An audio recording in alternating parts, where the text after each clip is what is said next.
Hello, good morning. Kamusta ka AI? So, mamaya i-reveal natin yung ating product sa AICB. Okay? Yung ating product na Pure. Okay? Ito yung ating best seller. Okay? So, yung ating developer saka itong product, so, nagkaroon ng merging. Okay? So, pinagsama ito, kikita tayo sa product, kikita pa tayo sa AICB. Okay? So, mamaya, explain ko yung passive income saka yung active income. So, dalawa yung ating kitaan dito, active income and passive income. Okay?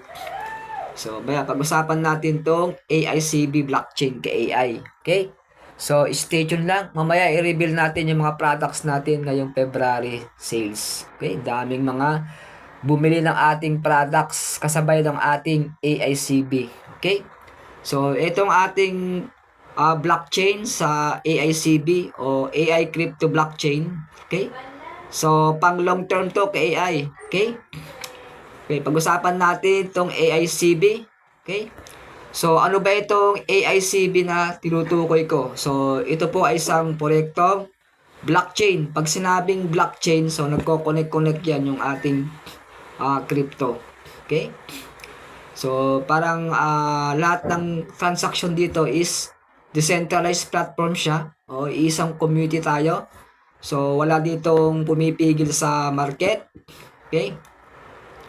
So, ito pong ACB ay Asian International Community Blockchain. So, pinag-isa to. Okay? So, buong community kikita rito. Wala tayong admin, walang CEO. Okay? So, ano ang layunin ng blockchain? So, ang layunin nitong bumuo ng isang digital ecosystem na gumagamit ng blockchain technology. Okay? So, yun. Pag sinabing blockchain technology, so high-tech na yan. Ito po ay isang digital o digital asset. Okay? Ano ba yung mga digital asset? Like GCash, Paymaya, ginagamit na rin yan. Okay? So, bakit kailangan natin blockchain technology?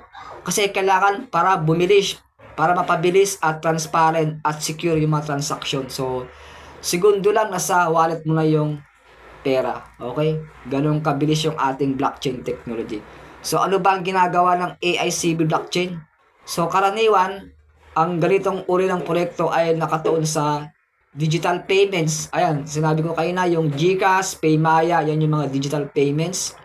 Decentralized application dApps. So, may gagamitin tayong decentralized application dApps. O, yan yung mga, ano yung mga dApps na ginagamit natin? Yan yung mga hot wallet tulad ng MetaMask, Trust Wallet, Token Packet, TronLink, SafePal, at marami pang iba. Okay? So, tokenization naman ng asset natin. Okay? Ayan.